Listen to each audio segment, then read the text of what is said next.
Siempre es un agrado compartir con el pueblo del Señor. Profesor Tejo, usted hace clase en la Universidad de Chile.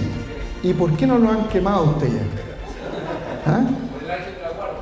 Por el ángel de la guarda. Es porque también es cristiano. Queridos pastores, ustedes ya han escuchado también mis conferencias. En estos 20 minutos quisiera reforzar algunas ideas que el profesor ha expresado, si es que se puede reforzar algo que está tan bien elaborado. Él habló algo que me parece súper interesante a mí.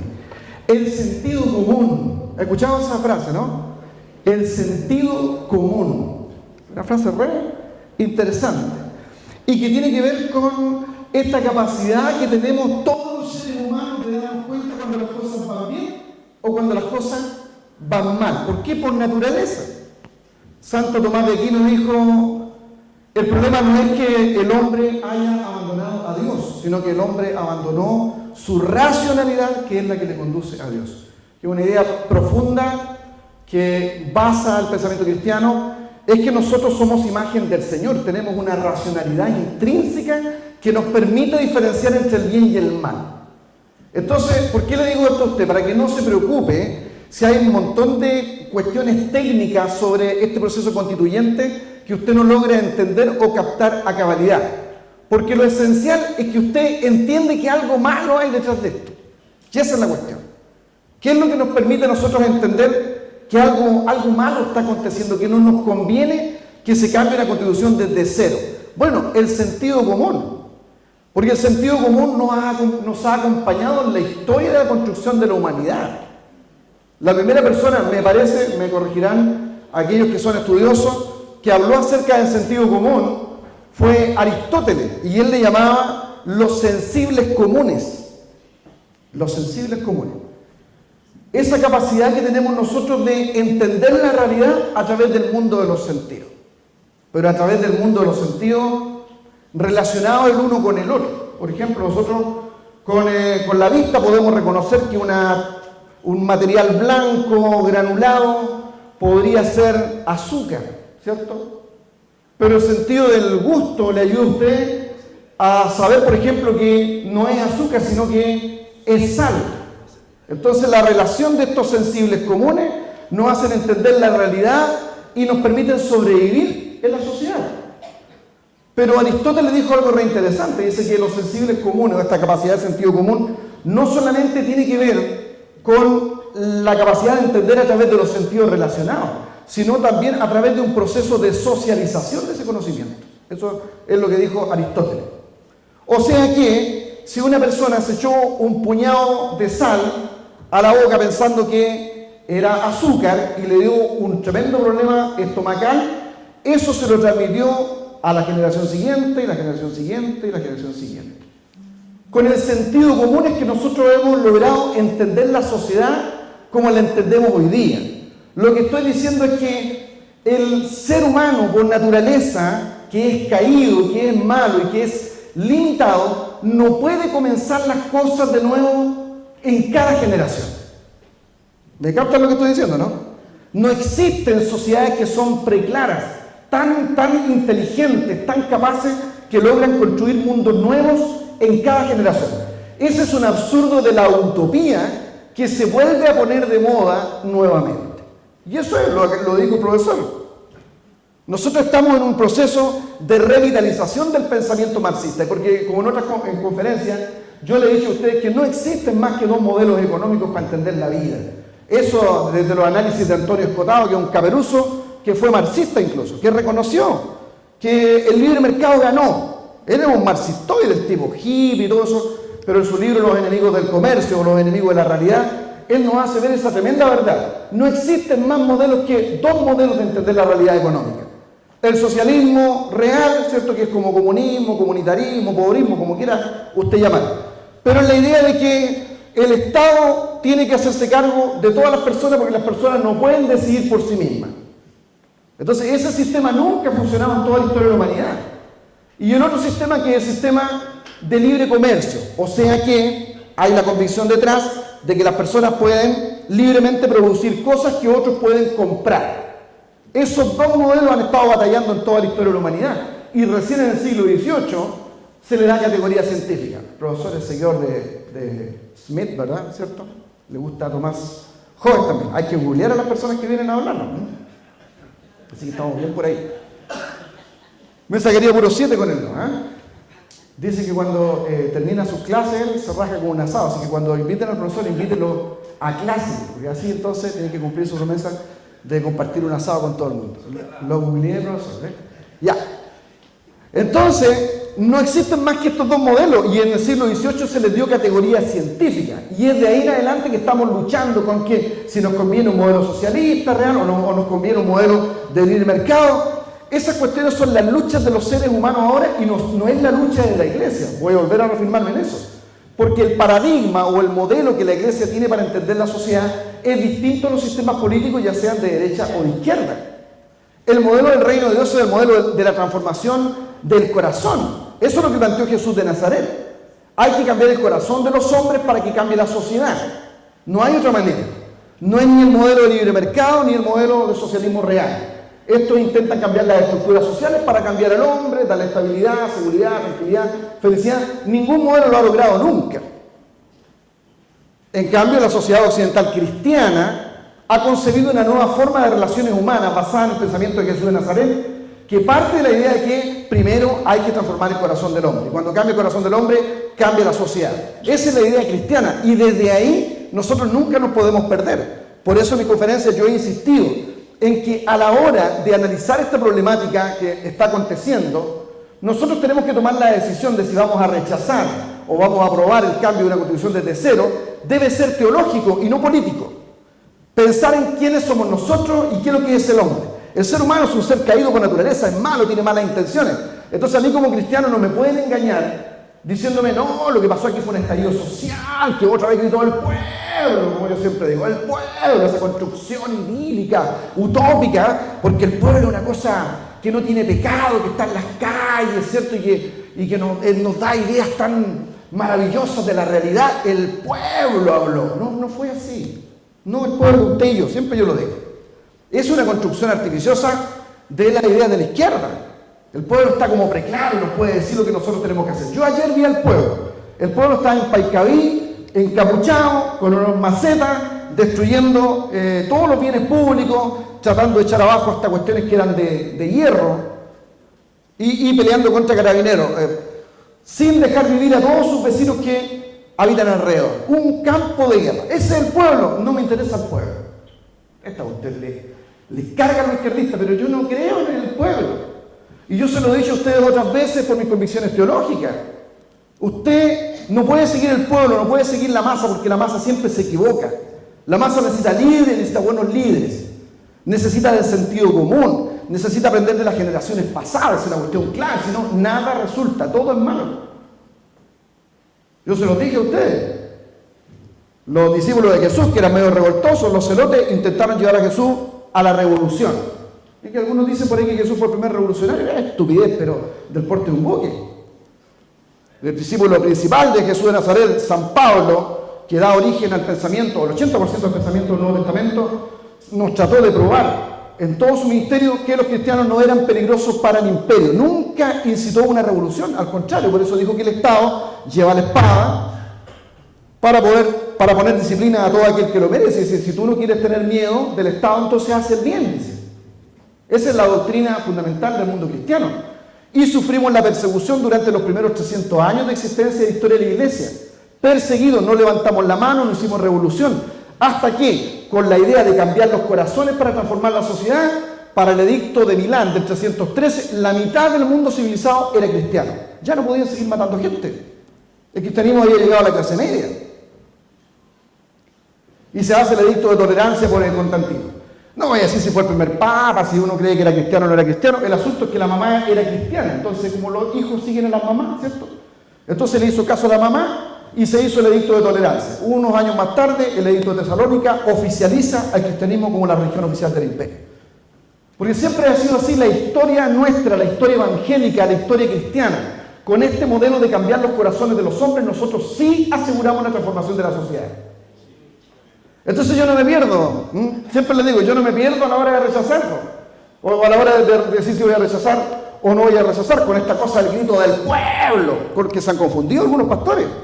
Hay que decirles cariñosamente que ellos se han confundido, están equivocados, porque hay que entender que el hombre es malo por naturaleza, y si bien es cierto, hay demandas que son legítimas, que tienen razón, se han portado mal con las personas, y estoy de acuerdo con eso. Julio lo dijo hace un poco, mi querido pastor Julio lo dijo, la iglesia evangélica viene de las poblaciones, es de los sectores pobres. ¿Cómo no vamos a ser sensibles? ¿Cómo no vamos a entender lo que sufre la gente? Pero yo no puedo confundir ese legítimo descontento con un plan, con el interés de desestabilizar un gobierno para instalar un modelo distinto y que más encima, como dice Antonio Escotado, no funciona. Yo no me pierdo porque el hombre es malo por naturaleza. Entonces, primero el sentido común. El sentido común nos llama a rechazar, queridos pastores.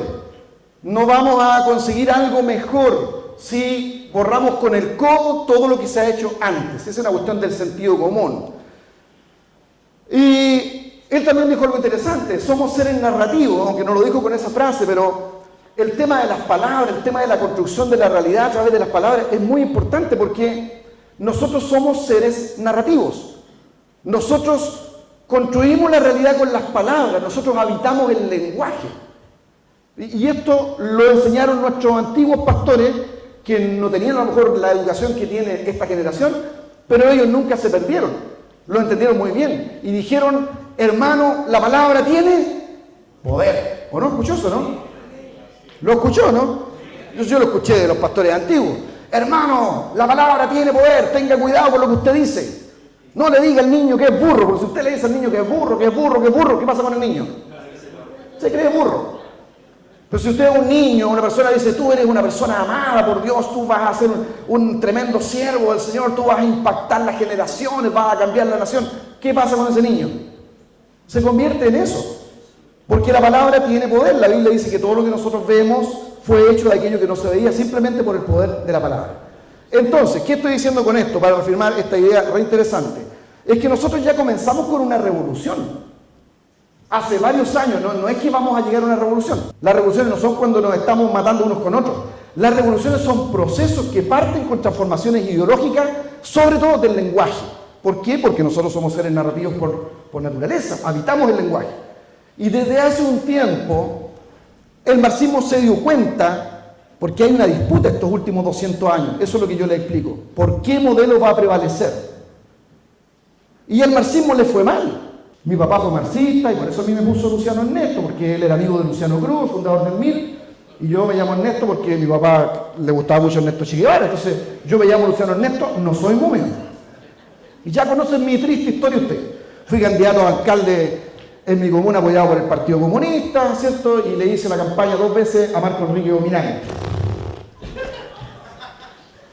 Entonces yo vengo de vuelta ya, pues yo ya me di cuenta que estas cuestiones estuvieron mal, que la utopía no resulta. Hoy día yo soy un poco más conservador porque he entendido que mi formación teológica debe, y gracias a Dios, es más fuerte que mi formación política. Lo que va a transformar al ser humano son las cuestiones teológicas, lo que pasa dentro del corazón. Entonces yo entendí eso. Pero bien, hay una revolución que comenzó con la transformación del lenguaje desde uno de los seguidores de Marx, Antonio Gramsci, el secretario del Partido Comunista Italiano. Este tipo andaba loco, fue a conocer a Lenin, estuvo con Stalin, y cuando él regresó a Italia, Mussolini lo tomó preso al tiro y lo metió a la cárcel. Y ahí escribió unos cuadernos que adoran los comunistas y la gente izquierda, le pueden prender velo a los cuadernos de la cárcel. Y en esos escritos, Gramsci dijo algo que es clave para entender lo que está pasando, que esta es una revolución que ya empezó, que es peligrosa. Él dijo, miren, ¿saben qué? Marx se equivocó, porque Marx tenía la idea de que el mundo sería transformado si nosotros cambiamos la estructura económica.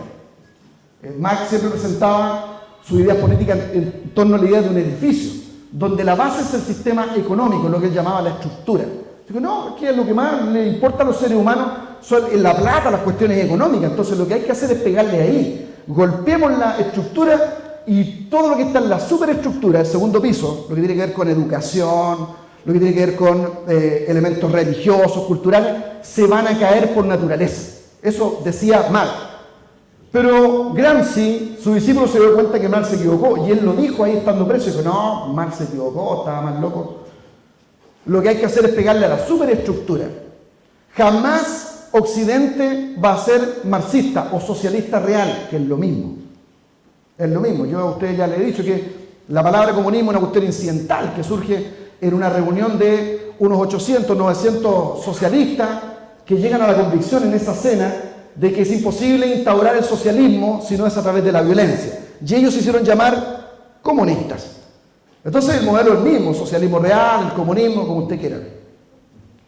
Gramsci dijo, en la sociedad occidental jamás se va a poder instaurar el marxismo. ¿Saben por qué? Y aquí es donde juega papel importante la iglesia, que es la que se levanta hoy día, y por eso que alguien del ejército dijo, ¿dónde está? Levante la mano alguien del ejército, usted.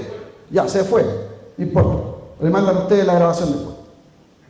Y dice, qué bueno que queda gente valiente, que los evangélicos se están uniendo, y como que hay esa idea hoy día en nuestra nación, como que los evangélicos pueden, del otro lado, salvar lo que está aconteciendo. ¿Por qué? Por su sentido común.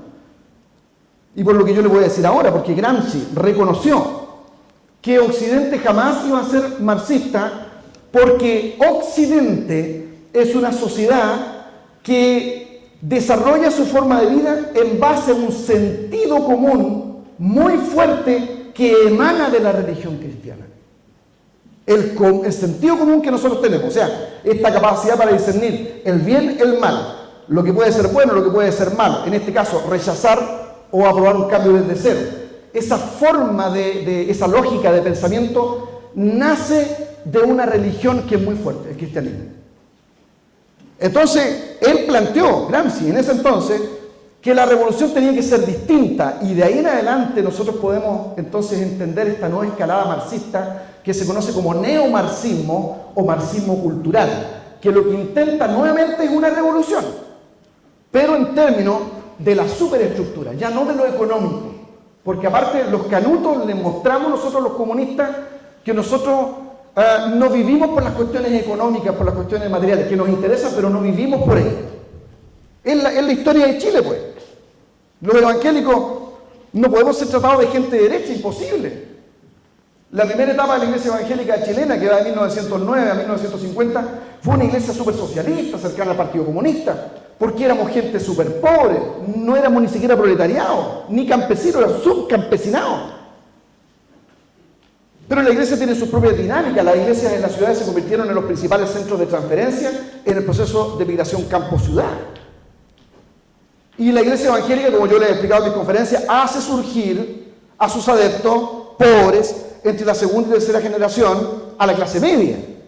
La iglesia evangélica es súper importante en una nación. Bueno, pero en esa primera generación éramos más socialistas y éramos medios compañeros, y por eso están las historias como del pastor Luciano Silva, mi papá que fue marxista, y otros tantos que militaron en sectores de la izquierda. El pastor Mora, les conté yo, uno de los fundadores de la iglesia wesleyana, es una persona tremendamente activista en términos políticos y más cercana a la izquierda. La iglesia wesleyana compartió la sede con el Partido Socialista durante mucho tiempo, y ahora están peleando de quién es el terreno. No sé si ya perdieron ya el camino, ¿no? Perdieron. Se los quitó el Partido Socialista a ustedes. Y ya, que Dios bendiga a los socialistas. ¿No es que les interesa tanto el mundo evangélico? Entonces, el asunto es que cuando se radicalizó en 1950, después de la Segunda Guerra Mundial, se radicaliza la lucha entre los modelos del socialismo real y el libre mercado, el marxismo aprieta la mano y hace decidir a la iglesia evangélica dónde va a estar, si con el marxismo o con la religión, pensando, según la idea de Marx, de que a la iglesia le van a interesar cuestiones que tienen que ver con la materia, que le van a interesar cuestiones que tienen que ver con la comida. ¿Por qué? Porque los estudios sociológicos decían que el ser humano es así, pues la pirámide de Maslow. Primero las necesidades básicas, que comer, que vestir, la seguridad, la habitación, y al final está la realización, el cielo, Dios. Pero cuando los evangélicos, yo se lo dije a ustedes, nos hicieron decidir, ¿qué van a elegir ustedes? Ustedes van a elegir lo político, pan en la mesa, o van a elegir a Dios, el corazón. La iglesia evangélica chilena, ¿sabe lo que dijo? Dios. Y siempre vamos a decir Dios cuando nos pongan en esa disyuntiva. Siempre. Pero eso no quiere decir que nosotros no nos podamos mover en un terreno de izquierda. Si en la época de los gobiernos de la Concertación, la iglesia evangélica votó por ellos otra vez, los apoyó. y hubo una buena relación con ellos porque nos apoyaron en la ley de culto, ¿cierto? El 31 de octubre se fundó la ONAR, la ONAR ahora porque estas cuestiones la graban y yo soy asesor de la ONAR, entonces apareció la ONAR, el feriado del 31 de octubre, todas esas cosas.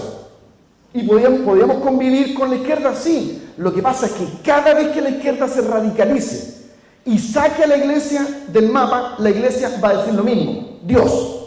Entonces no es que nosotros somos movios, somos de derecha porque apoyamos al presidente Sebastián Piñera. Nosotros lo apoyamos porque se estaba recrudeciendo una lucha contra el pensamiento religioso y lo vamos a hacer todo el tiempo. ¿Me entienden, no? Perfecto. Muy bien. Entonces, sentido común. El tema de la narrativa de este tema, esta revolución que comenzó en las palabras. Y otro interesante comentario que hizo el profesor.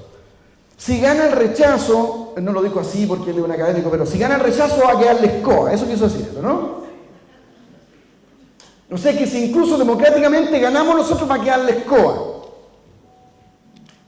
¿Qué prueba eso? Eso prueba que esta cuestión es malintencionada. ¿O no? Absolutamente malintencionada. Y como yo he dicho otras veces, yo como pastor no voy a apoyar ninguna cuestión que nazca de malas intenciones. Porque alguien me diga que gritó el pueblo. ¡Ay, el pueblo! La sociedad, la gente está gritando por su necesidad. Si nosotros somos un país que es bastante rico y tiene la posibilidad de cambiar todas estas desigualdades. Estamos a 25, 30 años del desarrollo. Y a todos los países que llegaron al desarrollo vivieron este proceso ya. Pero ellos no reescriben sus constituciones desde cero. Ellos transforman sus constituciones. Por eso es que nosotros tenemos que rechazar. Yo voy a rechazar porque los países desarrollados no cambian sus constituciones, yo se lo he dicho. Si miran allá la Francia revolucionaria, siempre digo yo, sí, Pierre Bourdieu y todo eso, la Universidad de la Sorbonne y la Revolución Francesa, qué grande eso, qué maravilloso. Ellos tienen dos constituciones. Alemania, lo mismo. Sí, la Francia, la Italia, ahí, Antonio Gramsci, el secretario del Partido Comunista, ellos tienen dos constituciones. No reescriben desde cero sus constituciones. ¿Por qué lo vamos a hacer nosotros? Porque nosotros somos lesos y nosotros hemos copiado este maniqueísmo de la Revolución Francesa. Por eso es que nosotros no concebimos lo político de otra manera, porque la idea de revolución que tiene América Latina la toma de la Revolución Francesa, que es una revolución maniquea. O sea, que divide las cosas en dos. No hay puntos medios. Usted es amigo o enemigo. Si piensa distinto a mí, es mi enemigo. Y Robespierre lo dijo. El enemigo lo único que merece, ¿cierto?, es la muerte. Entonces, nosotros copiamos ese concepto de revolución en Hispanoamérica y es por eso que todas las revoluciones en América Latina han sido sangrientas. Nosotros no somos revolucionarios, por eso que yo voy a rechazar. Y esa cuestión me costó aprenderla a mí, ¿eh? Yo andaba metido también ahí con el tema de la izquierda. Pero yo entendí que no, las utopías no funcionan, siempre las utopías terminan en distopía. ¿Quién dice eso? El pensamiento cristiano. Cada vez que un ser imperfecto, que comete errores, que es humano, que es un ser caído, intenta poner en marcha una utopía, el mundo que todos queremos pero que no es posible por la maldad y la imperfección humana, lo único que se consigue siempre es la distopía. O sea, el mundo que nadie quiere, pero sí es posible. ¿Por qué? Porque el ser humano, como yo siempre digo, es malo. Las utopías conducen a la distopía. Siempre es en la historia de la humanidad. Entonces yo voy a rechazar esta cuestión porque está hecha con mala intención. El contexto es pero pésimo. ¿Cómo nosotros vamos a estar de acuerdo con el cambio desde cero de una constitución? Si el contexto en el que nace es un contexto malo, estaban saqueando el país, lo estaban quemando entero. La violencia no puede ser la razón por la cual yo tenga que ir a aprobar que hagamos una constitución desde cero. Esa no puede ser la razón, menos para un cristiano. Pues yo no puedo dejarme presionar de ninguna manera. No, es que tenemos que darle una salida institucional a esta crisis porque están quemando el país y hay que darles todo a ellos, sí, tenemos que hacerlo para preservar y garantizar los derechos humanos. Pero si la Declaración de los Derechos Humanos aparece completa, íntegra dentro de nuestra Constitución. ¿Sabe usted eso? Completa. Si el tema es que están preocupados por los derechos humanos, entonces hay que decirle a la gente izquierda que toda, ¿entiende? Mire, toda textual. No solamente, como dijo el profesor, cruza en términos del espíritu de la Constitución, toda la Constitución, los derechos humanos, sino que se copió toda en el artículo 19. Entonces, ¿qué están diciendo? ¿Por qué? Si quieren proteger los derechos humanos, ¿por qué van a cambiar la Constitución que tiene toda la Declaración de los Derechos Humanos? ¿Están locos? Esta cuestión nace en un contexto equivocado y nace de una decisión equivocada. Porque lo que no se hizo y que se debía hacer era mantener el Estado de Derecho. Si para eso son los Estados. Tomás Joven lo dijo él. La función del Estado es la administración del orden, la administración de la violencia. El poder de la violencia le corresponde al Estado. ¿Por qué no lo puede hacer usted? Nadie puede levantar un ladrillo y tirarle a otra persona. Nadie puede saquear un mall, aunque tenga razón, aunque le hayan hecho cosas malas. Nadie puede levantarle la mano al otro aunque le hayan hecho algo. Porque el día que nosotros permitimos que lo haga uno, lo va a hacer otro y otro y otro y otro y otro y otro, y llegamos al caos. Que es la cuestión por la cual Tomás Joves desarrolló esa idea del Estado en su libro Leviatán. No, pues aquí tiene que haber un ente externo que administre la violencia. Ese es el Estado. Entonces la función del Estado no es asegurar derechos de ninguna manera. Derecho a esto, derecho a esto, derecho a esto, derecho a esto. No es así. ¿Por qué? Porque la lógica de Tomás Joves, que es un gallo bastante inteligente, muy inteligente, es que cuando hay orden, cuando nadie le levanta la mano al otro de manera injusta o justa según él, lo que ocurre es que de manera natural se desarrolla el proceso productivo y las naciones crecen. Y una vez que las naciones han crecido, pueden ir a otras etapas, estados subsidiarios, estados benefactores que aseguran cierta cantidad, ciertos derechos, pero a la hora que estos estados en Europa caen en situaciones de caos como hoy día, lo que va a pasar es lo que tiene que acontecer. Van a sacar a los militares a la calle, van a sacar a las fuerzas de orden público a la calle, porque esa es la labor del Estado, es la principal labor del Estado. Y eso es lo que no se hizo ahora y por eso estamos viendo esta crisis. Ahora bien, les digo una cosa. Oigan, a pensar que soy móvil, por esto que voy a decir, de verdad. Yo estoy convencido, igual que el profe, si el rechazo es una cuestión que va a ir creciendo estos meses. Porque ya tienen, el pueblo nos tiene aburrido. Esta cuestión es holocracia, es otra cosa. Aquí gobierna la muchedumbre, el grito, lo que dice cada uno. Es una forma impura de democracia, eso lo dijo Platón y Aristóteles. Es una de las formas impuras de la democracia. Entonces, ¿sabe lo que va a pasar? Que si crece el rechazo y en abril gana el rechazo, van a sacar otra vez todo este pueblo que se le ha hecho la injusticia a la calle. O sea, más bien toda esta gente que es manipulada por sectores políticos de izquierda, que nunca van a lograr llegar al gobierno por la vía de los votos y la democracia. Porque hay grupos políticos en nuestro país que saben que no van a lograr un gobierno a través de los votos. Entonces a ellos les encanta acentuar la crisis porque es parte de la doctrina marxista. Además, acentuar la crisis. Entonces van a sacar otra vez al pueblo a la calle. Pero ¿saben qué? Si gana el rechazo, va a haber pero todo el contexto y no se va a poder hablar en contra del gobierno si el gobierno realmente hace lo que tiene que hacer, que es poner el orden. Yo no quiero que lleguemos a eso. Espero equivocarme en esta tesis porque yo no quiero ver sangre en las calles. Pero así funciona la humanidad. Y usted piensa que los golpes, que todas estas cosas, las guerras civiles son cuestiones del pasado que no pueden volver a ocurrir. Es que usted no entiende que es el ser humano. Y a cualquiera se lo acepto, menos a usted porque es pastor.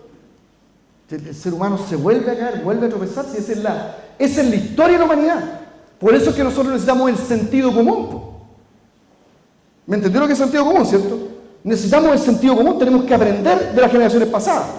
Por eso no me gusta, yo, en mi favor, siempre lo diré, me pegué esta voltereta de la izquierda a la derecha, primero porque mi papá me lo había dicho, soy porfiado, Luciano, el marxismo tiene un ciclo de revitalización. Siempre me lo dijo mi papá, yo no le hice caso.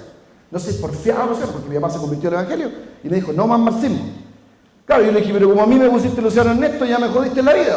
Entonces ya no me podía molestar más mi papá, pero después de fallecido mi padre y con toda esta experiencia me di cuenta que tenía razón. Pero en mi favor, esa era una izquierda distinta, no radical. Desde que aparece, y tengo que decirlo, sectores como el Frente Amplio, hoy día, mi respeto al trabajo que hacen ellos, Pero desde cuando aparece esa escena, se empieza a radicalizar esta idea, una idea extrema del izquierdismo, que nos está llevando a un exceso de violencia donde no se valora tanto el Estado de Derecho. Y eso es muy peligroso para una nación. Entonces, yo voy a rechazar por esa razón. Los países desarrollados no cambian sus constituciones. Los cristianos no somos revolucionarios, sino reformadores. ¿Cierto? Comenzar desde cero es muy peligroso. Nosotros, al mundo evangélico, hemos ganado mucho con la constitución que nosotros tenemos. Sí, porque como yo les dije la otra vez, esta constitución es una constitución que protege todas las ideas valóricas del cinturón para abajo. Con esas nos han pegado harto a nosotros, pero es la verdad, ¿no? A nosotros nos interesa la familia, los temas del matrimonio, ¿verdad? Las protege todas de aquí para abajo, pero también las protege del cuello para arriba, porque esta es una de las mejores constituciones en términos de libertad de conciencia, libertad de culto, la posibilidad de predicar el evangelio libremente. Y ese es el asunto. Si faltan algunas cuestiones sociales que mejorar, bueno, cambiémoslas dentro del régimen institucional. ¿Cuál es el problema? A ellos sí les recomiendo a ustedes, pastores, que tengamos cuidado. A la hora que nosotros rechazamos, llamamos a la gente, a nuestra familia, a nuestros amigos a rechazar, tengamos cuidado de 2 puntos. Número 1, reconozcamos que hay cosas que mejorar en la nación.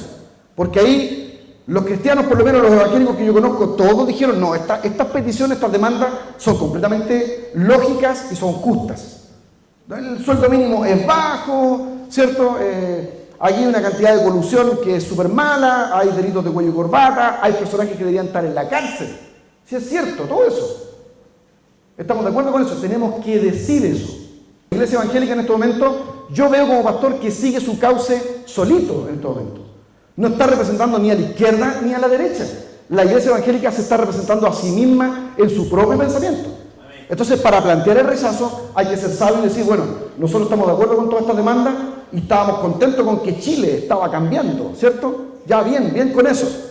Pero hoy día nos están llevando a una problemática política en la que nosotros no queremos ser parte.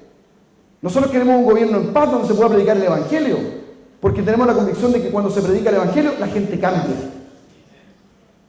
No, es mentira, pero si ya lo hemos dicho tantas veces, nadie rehabilita como la iglesia evangélica. La iglesia evangélica rehabilita como nadie en las cárceles, de la drogadicción, de violencia intrafamiliar. El trabajo que hemos hecho ha sido brillante. Hemos construido infraestructura en nuestro país a costo cero del Estado. Todos nuestros templos construidos con nuestra plata. Son velatorios, centros de albergue.